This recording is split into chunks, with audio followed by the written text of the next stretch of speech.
Wake that ass up. Early in the morning. The Breakfast Club.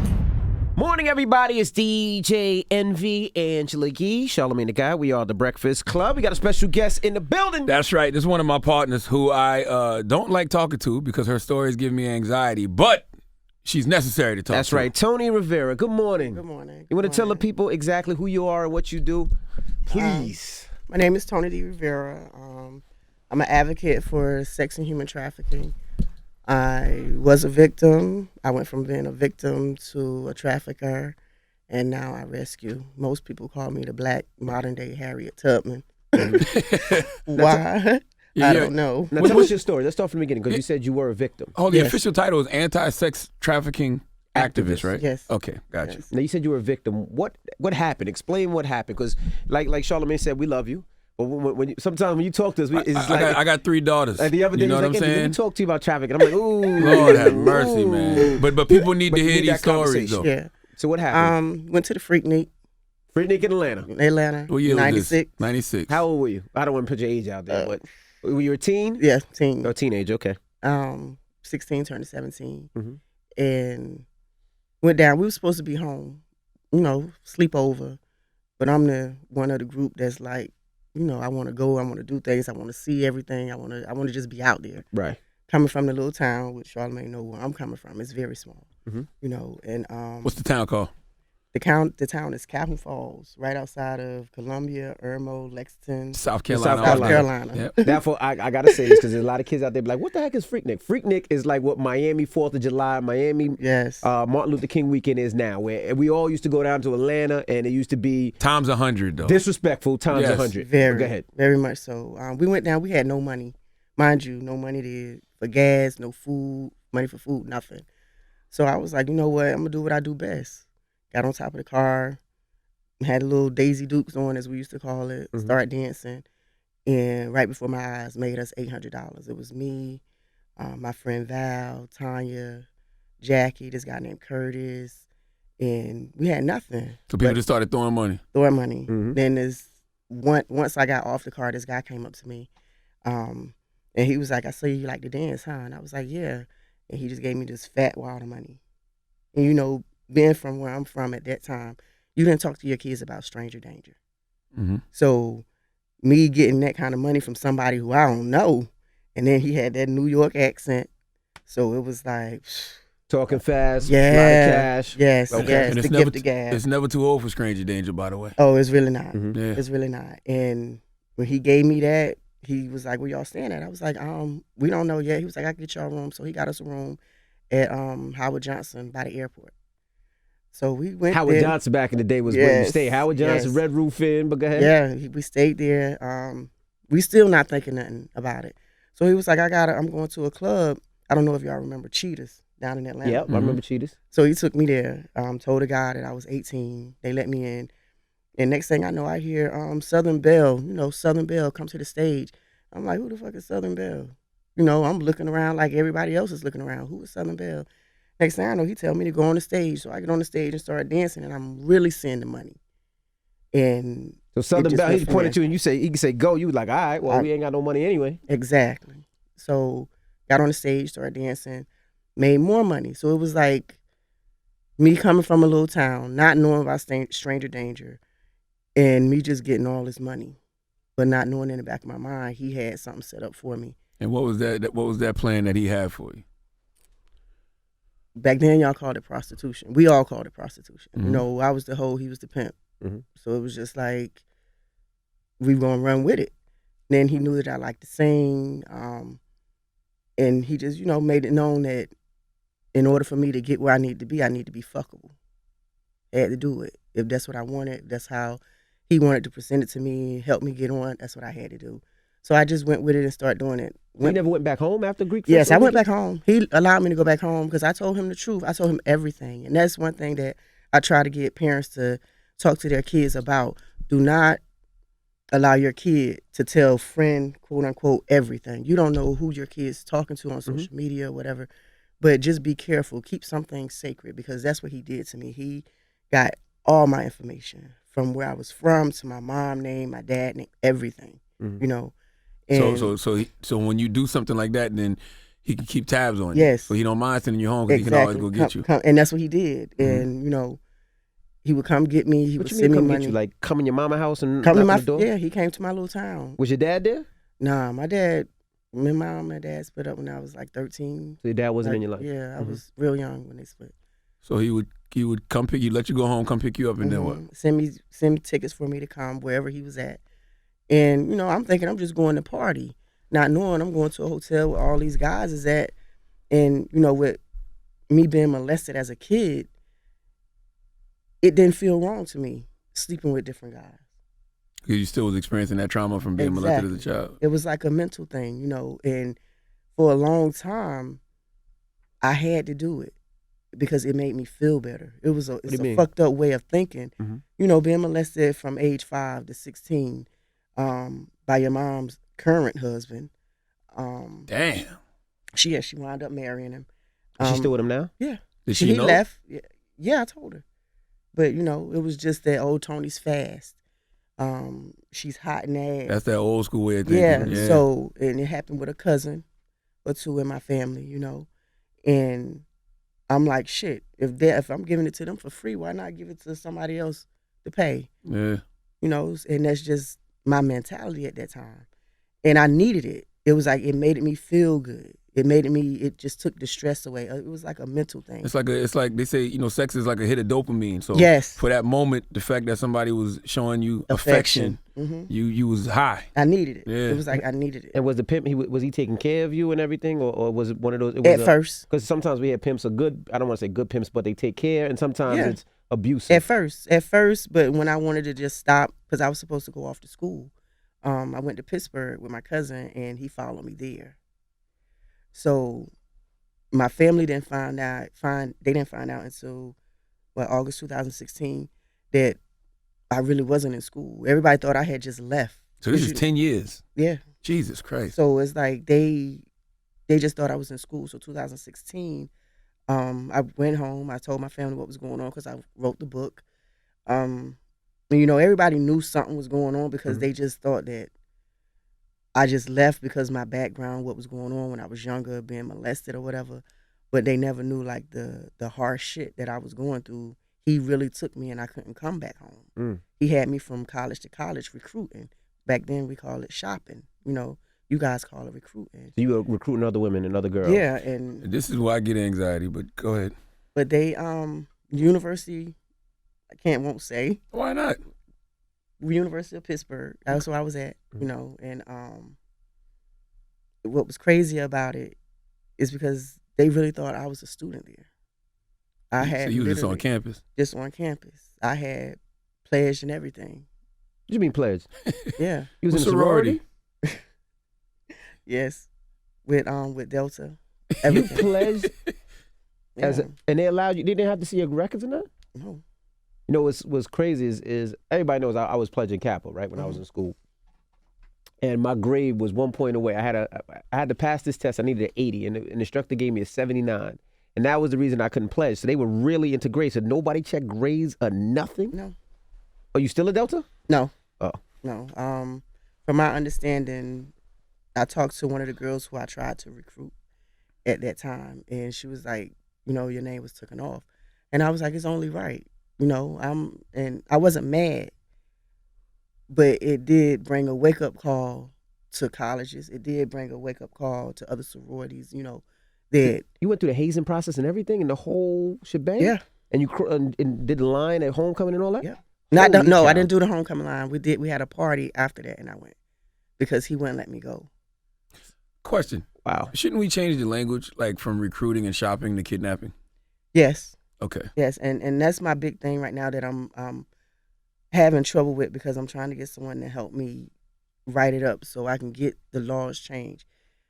What the system is doing now, you don't see too many brothers or sisters or anybody getting hemmed up for drugs and guns right now because sex trafficking is $1 billion industry.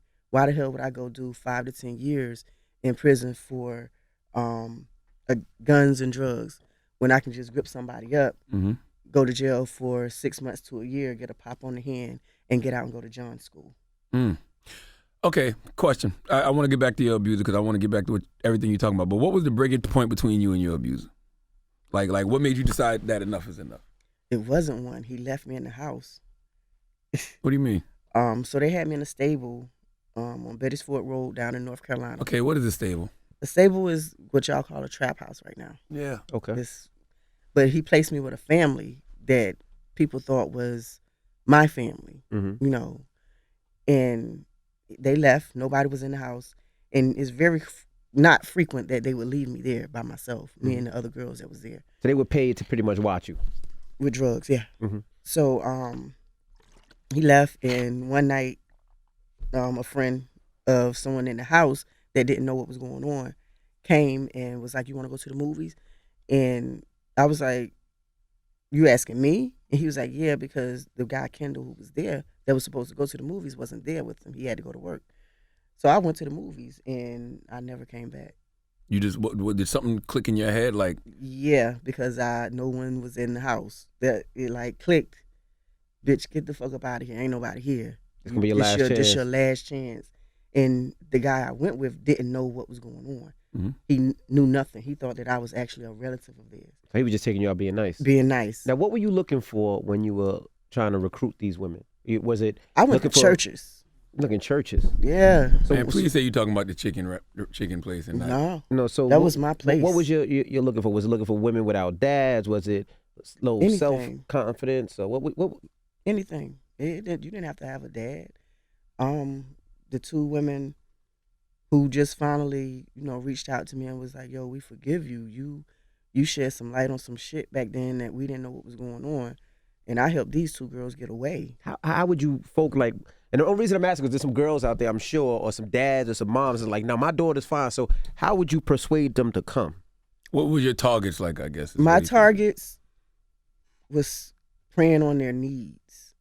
When I say I would go to churches, you know how when you go to church, how they call for altar prayer, Mm-hmm. and you see these kids, you'll see the adults go up, but once you get there and you see the kids going up, and you see them coming up every Sunday, and I will always make my focal point on Bible study night or first Sunday, communion Sunday. If I'm seeing you going up to that altar a couple of times, You know they got problems. y'all know something's popping. Mm. And I'm gonna come up to you after church. Yo, what's up? You good? And when I say shopping season, you have seasons. So if I go in April, that's usually spring break or prom time.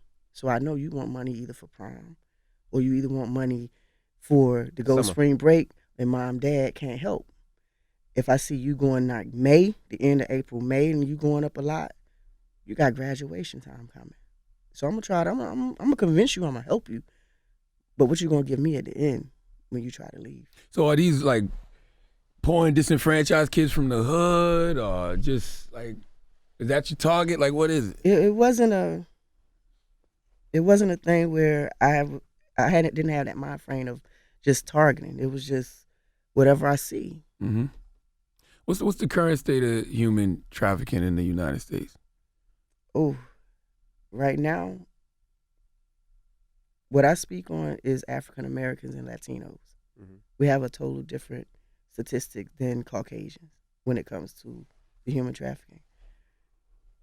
Atlanta, just by itself, every 6 minutes, I think I read, at least 3 are going missing or being kidnapped and brought into it.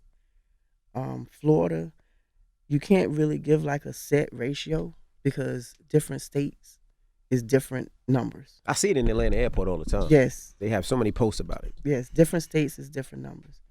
But if you want to put it all together right now, you're looking at like every second is probably 6 to 10 kids going missing Mm-hmm. and brought into the world of sex and human trafficking. But no one's going to look at it because they don't believe that it's going on here. They think, oh, it's the third world country type shit. No, it's right here. Did you tell on your pimp? No, Why not? it was a mental thing. Because I'm sure he's probably out there still doing the same shit. Mm-hmm. Not from my understanding. My understanding, he's walking around with a shit bag because he tried it with the wrong person. Oh, he got hit up. Yeah, Very bad. What do people know about human trafficking, and what do people not know about human trafficking? First of all, human trafficking and sex trafficking is two totally different things. Okay. Human trafficking, I could have you working for me just all day. You know, massaging, doing whatever, braiding hair, whatever. Sex trafficking is something that you cannot, on your own, just say, you know what, I want to chill for the day. And that's what I try to tell people. Is sex trafficking and prostitution is two totally different things also. Break it down. Prostitution, I can be on this corner, not having a pimp, can say, you know what, I'm done. I want to stop at 50 men tonight. Sex trafficking, you're not saying you want to stop. You're going to have to keep going. It doesn't matter how many men, you're going to have a pimp, a gorilla. We don't call them pimps now. Well, they don't call them pimps now. They call them gorillas. So you got your gorilla pimp and your sneaker pimp. If gorilla's going to jail, sneaker pimp's really running it. So you're going to do whatever he say do. Did your pimp ever get locked up? No. Not while I was with him. No. I think people will hear this story and the first thing they'll think is like, well, she went with this guy. This guy gave her money. This guy gave her opportunity. She didn't have to leave the house. What would you say to those people? I went to get I wanted a better life for me, and that's something that he told me that he would offer, that he would give me, but he didn't. He didn't give me the life that I thought. I thought that I was going to be the one, but when I got to the hotel Johnson's Inn and on Bettisford Road in Charlotte, North Carolina, I met two bottom bitches. So he had how many women did he have, and did you love him? I loved him at first. And, and like I said, I know it's a fucked up way to say it, but when he wouldn't beat on me, I stopped loving him. So it was like... When he wouldn't beat on you? Yeah. I needed to feel that. I needed to feel that pain. I felt that pain damn near all my life before I got with him, being as a kid. So it was like I needed that pain. Needed it. Well, all right, so clearly you was dealing with some type of trauma. Yeah. Mentally. You know what I'm saying? You had some mental health issues. Like, what did you ever deal with? Have you dealt with that? I have. Okay. On many different levels. Now I have my own daughter, 4 boys, 1 girl. So it's like having her really alleviated a lot of pain from me, because it's like I don't want her to have abandonment issues because my fucked upness. Mm-hmm. I've been to like 30 different psychs. Nothing panned out. So it was just, just stay prayed up. What about PTSD? Because you got a daughter, and I know that your daughter almost got kidnapped. Oh, yeah. Your daughter almost got kidnapped? Yeah, that's what made me start doing like rescues. What happened? On 125th Street, getting off the 6th train. In New York? Yeah. Mm-hmm. Shout out to 49th Precinct. Got there, getting off the train, coming from work. Your daughter, right? Me and my Both kids. of y'all together? Yeah, everybody was coming in, going from work. I was about to get on the number 5. The train, when the train is packed, you're holding on, and we was just moving. So I'm thinking, all right. So as the old doors open, I feel, my daughter being tugged. I have one arm. The guy had her other arm. He was pulling. So I'm like, what the fuck? And my son was like, Mommy, he pulling Diavion arm. And I'm like, who? So I turned back, and soon the door opened, he had my baby shit, and I had her other arm, and he pulled her off the train. And, I'm looking, and he's still trying to pull her, and no one's helping me. Nobody's helping me. There's one black guy, I'll never forget his face. Out his mouth came, oh, that's what you bitches get for not allowing the man to see their kid. Mind you, my kids are biracial. And this is a Hispanic guy, Mexican guy. And I'm like, no, that's not my baby dad. And my son, my autistic son, he yells out, that's not my dad. That's not my dad. And then people started to come and like help. So they held him down till the police came from downstairs. They came downstairs, and we found out like 72 hours later that he was a person of interest out in New Mexico, Arizona, and Utah. Wow. For kidnapping. So he would have grabbed your daughter and had her in Arizona. That was karma like a motherfucker. It was karma. Well, for all of the women that you helped kidnap? Yeah. And I'm only using that word because I feel like that's the language. That's what it is. I mean, that's the language that you have to use now. But back then, it was just, I never took anyone on their own, without them saying they want to come. Right. You want to come on. I'm going to help you. It wasn't done like how it was done to me, where I couldn't come back. I was literally taken. So he was letting you go to your parents' house at first? For a little, yeah. Okay, and then And then it just stopped. Were you ever arrested? Yeah. What were you arrested for? Prostitution down in Florida. And when you were arrested, did they give you jail time, or was it a slap on the wrist, a fine, and A keep it slap moving? on the wrist. And nobody tried to help you from that situation, nothing like that? No, because when we was in Florida, I actually went up to some cops. And he came up behind me and told him, oh, she just drunk. I'm about to take her home. That's what really drew me away from like even trying to get help anymore from law enforcement. Because the cop turned around and was like, yeah, you better take a little pretty black ass home. Lord have mercy. And I'm like, in my mind, it was just, what the fuck just happened? I'm not drunk. I done told you that somebody took me. He gripped me the fuck up. And he told me, you better take her little black ass home, her little black pretty ass home. Any celebrities or athletes? Because I heard it was big with a lot of entertainment as well. Oh, yeah. Yeah. I have a friend. But she ain't, she celebrity, but. Who? Oh. You crazy. You can say her name if you want to. I don't know if she want her name out there. Yeah, I know. That's what I'm saying. Okay, got you. So celebrities and athletes and entertainers have hired you before? Yeah. Or went through your pimp? Mm-hmm. Oh, That's yeah. crazy. Yeah, when it's a couple celebrities know who I am, and when I've came across them, spoke and said my industry name, they like, what the fuck? What was the industry name? Southern Belle. So when I met you back in the day, it was Southern Belle. Mm-hmm. That was so random. I saw Toni a couple of weeks ago at Rick Ross's book signing, and she was like, "You remember me?" And I'm like, "No." Well, you tell the story if you want. He was like, no. And I had to bring up about the homecoming down at Benedict where we used to go to, because he used to have me at all those little things. And it touched me. This not Charlamagne, the pimp. Yeah, the pimp. Okay. Did. Yeah. Because somebody be like, Charlamagne, I can see the headlines right now. No, not Charlamagne. This was like in, 94, 95? That's about his age, It was right around that area, around that time. Nah, probably a little later. No, that's about that time. Yeah, probably a little later. 94, 95, I was a kid. I was in my teenage years. That was I'm telling you. Was a teenager. Yeah. For real? Yeah. Yeah. Our friend talked to my friend, and she was like, she's going to try to find a picture. 94, no, it had to be later than that. No, I'm telling you, I wasn't on that much drugs. I was on dope, but 94, 95, I was a kid. I was in like middle school, high school. You was in middle school, you was high school. Now, when you told me the story, the people you named, I didn't meet them till after 2000. No, I'm telling you, it was like in the 90s, the late 90s. Probably early 2000. 2000, no, it was like the late 90s. I wish we could call my girl now, because she told our friend that she got pictures.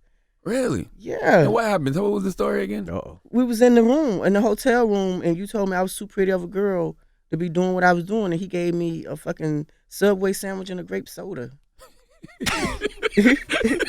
That shit was crazy. I was like, so he tried to help you. Yeah, I'm glad. Yeah, and you know what? We gotta applause for Charlamagne, because back then you tried to save and you tried to help her, because most men at that time would have joined in. Yeah. Was sex going on? If you would have let it happen, yeah. Damn. Thank God for that. And nobody else, none of the dudes was mad at me? Yeah, the tall brown skin one. Not the tall brown skin with the dress, because you just gonna make it sound like it's wax. It wasn't wax. No. Right. No, but she know Toni no wax. Yeah, I know him, but it wasn't. Because people would be like, it was wax, but no, it was a tall brown. Yeah, yeah, I was higher than a motherfucker. Because my friend, when she came back in, she was like, let's go. And she thought something had happened. Mm-hmm. But I was like, no, and then they happened. She was like, well, bitch, where you get a Subway from? I say, he just told me I was pretty and gave me the Subway sandwich and a grape soda. She told me the story. I'm like, oh, all right. I don't remember. No, I'm telling you, it was that night. We was right there on Broad River Road in the hotel. That definitely had to be the 2000. That had to be like 2000, 2001. I'm telling you, look, I was on so much drugs. If you say late 90s, because I was in Columbia. I moved to Columbia in Around 2000, because my wife started going to school at the University of South Carolina. I started doing radio in Yes. 01. So it had to be like 2000, 2001. I say late 90s. I don't know. Nah, But 2000, I know 2001. I used to be doing Julie Flies so bad. What the fuck is Julie Flies? Right now, y'all call it what is it? Molly's or some shit. See, that's the thing, too. You told me that they be drugging these women up. So that's why a lot of times the women can't just up and leave. Yeah. I mean, that's the problem right now that got going on with the opioid, with the stuff that's going on now. This stuff is the same shit. It's the same shit we used to do. We used to call it Julie Flies, where we would dip our cigarettes, dip our weed, whatever pill we was taking, just put a little bit of embalming fluid on it and just get fucked up. You know, that's what we used to call it, Julie Flies. Now, you recently saved a young girl, right? Yeah. And now tell us about that. How many? Which one you want to know about? The recent one, it was a big one. Yeah, It was I all over posted the news. the young lady I Yeah. posted from Jersey. Yeah. So what we do is, I still keep in contact with a lot of the prostitutes. For some reason, law enforcement won't do it, but I've been trying to get them to do it. Why keep arresting the prostitutes when you can have them and bring them on board to help you? Word. Because it's just like a drug dealer. A new drug dealer coming to a old drug dealer to his corner is not going to happen. He's not going to let it. That's just like with these prostitutes. They're not going to let the newbie come in and try to take their money. Mm-hmm. So I work with a lot of prostitutes, and if they see someone, or if I get the picture out, they on my page, a lot of them follow me. They'll hit me up, yo, Tone, Black, come get this newbie, this bitch on my corner. But this specific incident, it was one of my homeboys. He called me. He was like, yo, where you at? And I was like, you know, I'm about to head to New York. He was like, well, can you stop through Philly? And I'm like, for what? And he was like, yo, I think I see old girl. And I was like, what? Who's old girl? And he was like, I'm in West Philly. And I said, what the fuck you doing in West Philly? How the fuck you get out there? He was like, Tone, they garbing BIT, you know, bitch up. They garbing bitches up out here. And I was like, what you mean they garbing them up? He was like, that's why ain't nobody been able to find these little girls here. Because that's exactly what they did to our friend, her girl. So I was like, you know, too many people from Philly calling me with this, that they making these girls wear the hijab. They're like, right. they're using the Muslim garbs on, right. Yeah. So that way you can't find these girls. Yeah, and that's what happened to her. So got the call my homeboy who work at the Champ Loss District, let him know, like, yo, old girl, I just got a call that the little girl that's missing from Jersey, she's in West Philly.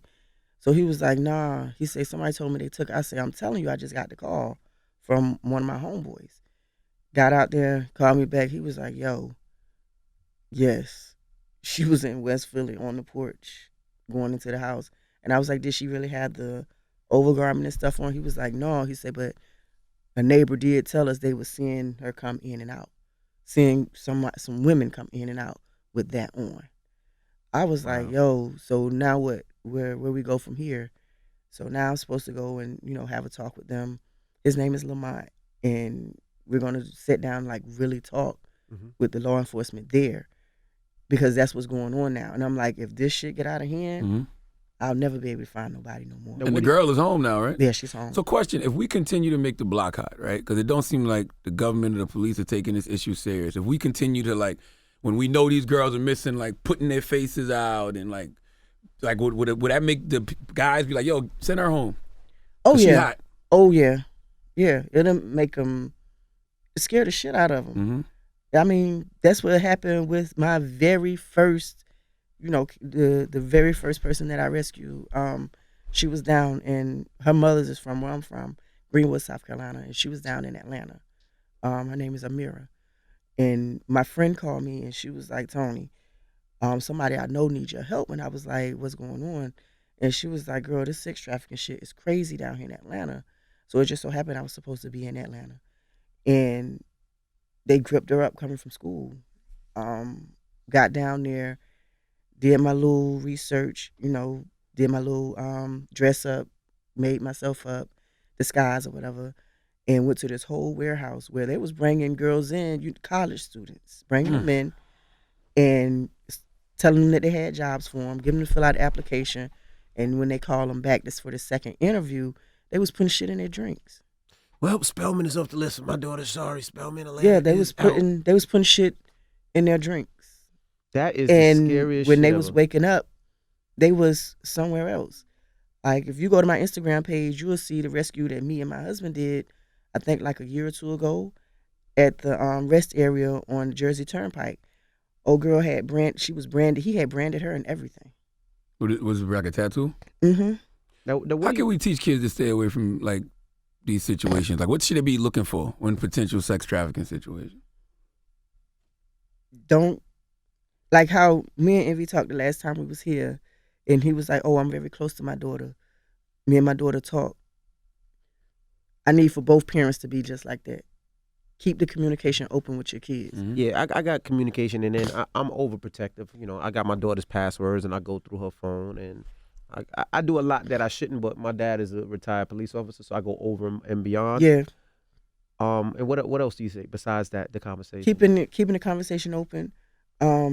Meet their friends.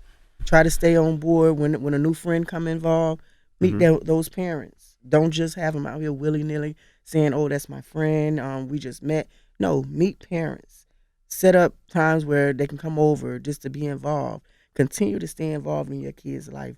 Continue to be in the people's life that they're involved with, their friends. Mm-hmm. Make sure you know what's going on at all times with your kids. I mean, all times. I don't know if you remember telling you about the 4-year-old. There's no age limits to this shit. It's no age limit. Now, what do you think should happen? No, let him tell about the 4-year-old because I need everybody else to feel this anxiety that she made me feel. Tell him about the 4-year-old. Tell him You said what a they doing to the 4-year-old? 4-year-old. Yes, Oh, my it was a goodness. 4-year-old. I was reached out to about, but how that played out. Her mother was also in it, in the life, but she sent the 4-year-old off for a debt payment because she wanted to be out. It's on my page about it. That's It's crazy, been man. all on the news and stuff, but that's how it starts. I need for people to understand that it's no age limit. No age limit.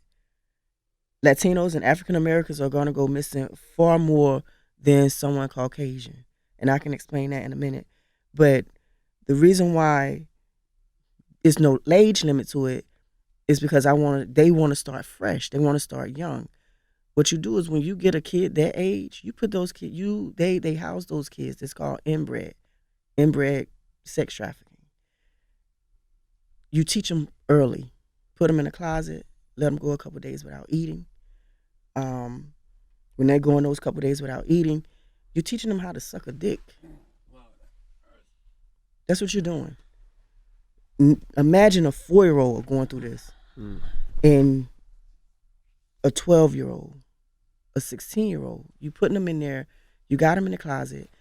When you come out, the first thing you're gonna get is a cucumber. That's what you're gonna get. They'll give you water, whatever, but the first thing you're gonna get is a cucumber, and you're gonna have to learn how to do that. When you gag, you going back in that closet without anything to eat. A 4-year-old. I need these motherfuckers off the street, man. God damn, bro.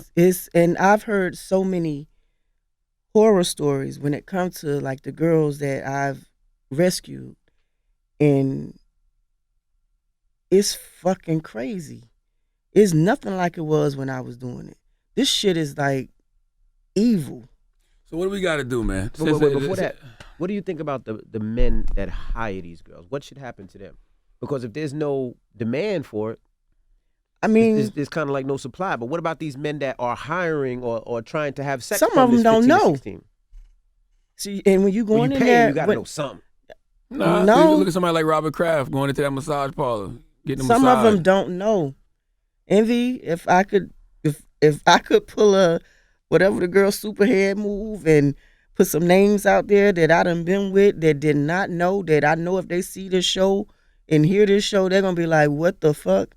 I was the quote unquote groupie at the concerts. Mhm. The girl that got all the way, because back when I was younger, I was the shit. I ain't bragging, but I had the long hair. People thought I was the fuck Indian until I cut my hair off. And I could get in the back of a concert just like that. And I'm in your room waiting, or wherever you at waiting. I was just the girl that got through. And so you telling me that through all those years, nobody, like I couldn't have been the only person that told you, like, yo, you too pretty for this. Don't. Oh, A couple celebrities. You didn't listen? No. Obviously not. Like it didn't spark nothing in you at all? Like What do I want to do? Would I rather be out here fucking for money, or would I rather be at home getting molested for free? or Damn. Which damn. one? What can we do to stop this now? Yeah, man. Red flags. You see somebody walking around your neighborhood and you never saw him before, go up to him, ask him questions about the area, ask him questions about the town. If they know nothing, that's a red flag. That's a red flag. Because believe it or not, you moving from somewhere else, whoever you're staying with is going to tell you something about the area where you're going. Be careful when you get your McDonald's, when you get your Pizza Hut box, make sure you check it. Make sure there's no card in there. And if it's a card in there, do not call that number back on that card, because that's the locator that they put on your phone. They're starting to do that now. They're starting to the bottom bitch or the gorilla pimp or sneaker pimp, they're starting to get managing positions in McDonald's, Walmart, Burger King, little restaurants. This shit is a sophisticated operation. Oh, yes. Jeez. Very much so. So check your bags. All right. When you get a text message come through on your phone, do not click on it when it says, $5,000 loan or some old crazy shit you haven't sent off for it. Don't click on it, because as soon as you do, within 3 seconds, that's a locator on your phone. And you said now is what they call shopping season. Yes, it's shopping season right now, because you got Halloween coming up. Halloween's coming up. All I got to do is go out, put on a mask, grip your kid up. You'll never know who the fuck I am. Jesus Christ. Go home now. Listen, man, Toni got a book out. What's the name of the book? Toni D. Rivera presents Silent Screams. And where can you get it at? Amazon. And please keep us up to date with anybody that you're looking for. Yeah, I want you we to can use our platform to help as much as possible. Yes, give your info out right now so people can contact you if they got people that are missing and they don't know. Oh yeah, I just found a little girl in Long Beach that's been missing since 2013. Wow. Sent her back home. It's Toni D. Rivera on Instagram. That's my biggest platform, because people usually DM me, and I give them a number to call. And if you want me to come help find your kid, I put you through to the right people. They run a search to make sure you say who you are, and we just get the ball going. I call the law enforcement to let them know that I'm coming to wherever I'm at. I got one last question. The girls that were taken by R. Kelly, was that similar to what happened with you? Oh yeah, yeah. Now, those girls don't want to leave. I'm sure you get a lot of cases where the girls don't want to leave. Mhm. How do you persuade them or talk them into leaving? You can't. They're looking at it as, if I leave, everything's going to stop. They're not going to leave, even though he's in jail right now. I've had a family member of one of the females, and she was like, I don't understand it. And I'm like, you're not going to understand it if you haven't been there. They're attached to him. He's doing something that they know once they leave it won't be done, and it's just not going to happen. They're not going anywhere. Has R. Kelly ever tried you? No, but I've been with someone, Lisa. That's my homegirl. Oh, yeah. Oh, you know Lisa? Yeah, that's Well- my homegirl. What do you mean you've been with her? We done ran the same circuit. She was in this trafficking thing? Not so much into it once he gripped her up. Yeah. But yeah, Wow. So that's how he met her? kinda. Not too much like I was, but yeah, at parties and shit like that. Because we used to Wow. go to all them parties down there in Atlanta. All of them. Well, Toni, any way that we can continue to help you, Please. help us as a community, we know we got your back. And I wish Please I had do. more to offer you than a Subway sandwich and a soda back in the day. Man, that Subway sandwich and soda, it helped me get a lot of people out. You know what I Word. mean? Just by you saying what you said to me, it did have a little impact. And once he seen that impact, he just like gripped me up, and we was on the ground running, But I thank you for that Subway and grape and that. Charlamagne ain't never buy Statement. me shit. I just want to tell you that. He ain't never give me no Subway sandwich, no grape soda, no water. Well, you've no never been nothing. caught in a sex trafficking ring, I sir. know, but I would Okay? love to If your come little- back. If I caught your little beige ass in a sex trafficking ring, I would have definitely told you too ugly to be doing this. All right? And it's time for you to leave. You know what? Okay. F you. But please, if there's anything, let us know, because we would love to help. Any way, how. We have a platform. Let's use it. Well, I would like to bring Centoya here. I'm gonna reach out Why to that her. name sound familiar? I'm the one who got her free, Centoya Brown. Oh, she's coming? You should Yeah, come I had back with her. talked to Dan. Yeah, I she talked to definitely come back Dan I was there when she got out. So, How'd you get her free? Can I go into detail on this? Yeah, we got a Well, few maybe we minutes. should let her come because she's coming up here, right? When she's coming? Oh yeah, tell that Coming story next when week, she yeah. come. She Yeah, there coming you next go. week. Yeah. She coming next week? Yes. Oh, well, I won't be here next week. Damn. But she know who I am. I'm the one who got the stuff to Kim Kardashian. Shout out to Kim. Thank you. Really? Yeah, God just used me as a vessel, and I'm very happy that he did. That's all we are. We just all Little vessels. Well, Tony, we Wow. appreciate you for joining us. Thank you for Toni having me. Rivera, it's the Breakfast Club. Good morning.